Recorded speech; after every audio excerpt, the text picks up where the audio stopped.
যখন এরা দোয়া বাদ দিলে আল্লাহ কয় তোদের শাস্তির ব্যবস্থা করতেছে।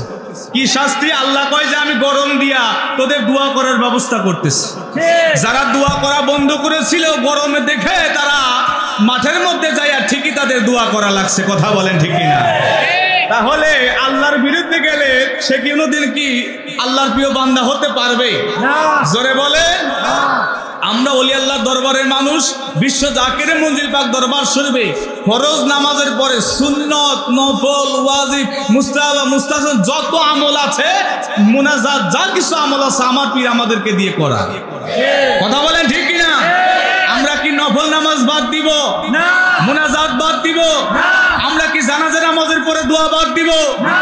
আমরা কি মিলাদুন নবী পালন করা বাদ দিব না? আমরা কি রাসূলকে দাঁড়িয়ে সালাম দেওয়া বাদ দিব না? ওয়াজ আমার শেষ, আর কি ওয়াজ লাগবে?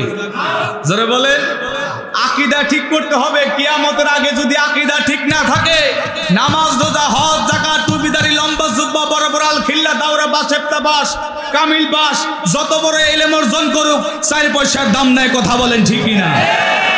ঈমান যদি না থাকে তার আমলের কোনো দাম নাই। আর যেই ব্যক্তির অন্তরে ঈমান আছে, সে যদি ভ্যান চালক হয়, রাস্তার মুসিও হয়, যার অন্তরে হুব্বে রাসূল আছে, ওলি আল্লাহর প্রেম আছে, আওলাদে ওলিদের প্রেম আছে, তারা আমাদের মাথার তাজ। কথা বলেন ঠিক কিনা? মনে রাখবেন, আল্লাহর ওলিরা যেই পথ দেখিয়ে গিয়েছে আমাদেরকে, ওই পথে থেকে আমরা আল্লাহর জান্নাত পাইতে চাই। কথা বলেন ঠিক কিনা? আমরা নতুন করে ডিজিটাল এই বাতিল ফেরকার বানানো জান্নাত আমরা চাই না। আমরা ওই জান্নাত চাই যেই জান্নাতে আল্লাহর ওলিরা চলে গেছে। কথা বলেন না কেন? সেই জান্নাত আমরা চাই। মনে রাখবেন, আপনি যতই ওলিদের বিরুদ্ধে বলেন, জামানার মহাকামিল বিশ্বলি আমার খাজা বাবার বিরুদ্ধে যতই বলেন, এ দেশের মানুষ বলে কিছুই করতে পারে নাই। প্রতি বৎসরে লক্ষ লক্ষ মানুষগুলি বিশ্ব জাকের মঞ্জিলে ভিড় জমাইতেছে। কারণ কি জানেননি? কারণ একটাই, সেখানে রসুল প্রেম শিক্ষা দেওয়া হয়, সেখানে নামাজের পরে দোয়া করা হয়, সেখানে নফল নামাজ পড়া হয়। আর আমাদের দেশের বাতিল ফেরকা ফরজ নামাজ পড়া শেষ হলে দৌড় মারে। কথা বলেন না কেন? আল্লাহর ওলিদের দরবারে আমরা এই কারণে যাই। আর একটা কারণ হলো, অনেক কারণ আছে, তার মধ্যে আর একটা কারণ হলো আল্লাহর ওলিদের কাছে যাওয়ার কথা আল্লাহ নিজে বলেছেন। আল্লাহ নিজে বলেছেন তোমরা বায়াত গ্রহণ করো। কিন্তু আমাদের দেশের বাতিল ফেরকা কয় ডাইরেক্ট আল্লাহকে ডাকলে তো পাওয়া যায়, মাঝখানে দালালের দরকার নাই। নাউজুবিল্লাহ বলে। এদের কি ঈমান আছে? জোরে বলে। এদের ঈমান তালাক হয়ে গেছে, অনেক আগেই তালাক হয়ে গেছে। যারা বলবে আল্লাহকে পাওয়ার জন্য মাঝখানে ওসিলা দরকার নাই, এরা হলো আসল বেদাতি। কথা বলেন ঠিক কিনা? আল্লাহ নিজে বলেছেন আমাকে পাওয়ার জন্য তোমরা ওসিলা তালাশ করো, ওসিলা ছাড়া আল্লাহকে পাওয়া যাবে না। এই জন্য আমার আল্লাহ বলেছেন তোমরা আমি আল্লাহকে পাওয়ার জন্য ওসিলা তালাশ করেন। ওসিলা কারা? আল্লাহ নিজে বলতেছে আনামাল্লাহু মিনান নাবিয়িনা।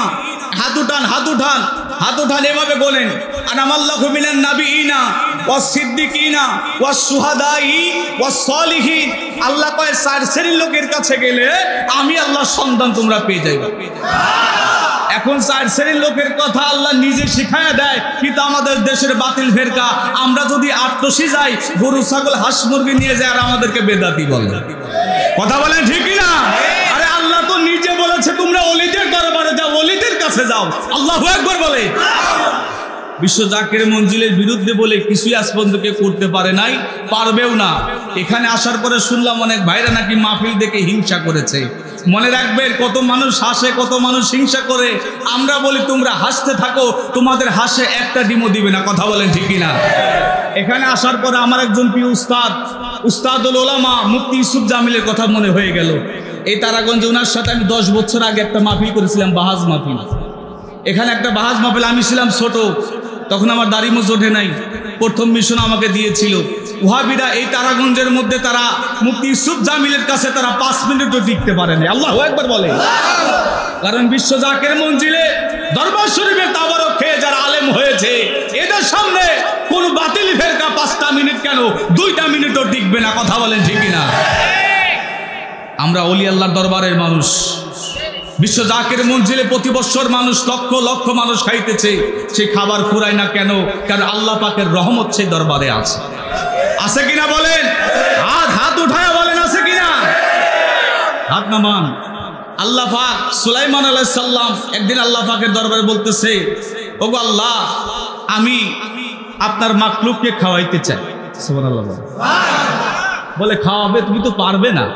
বলে না,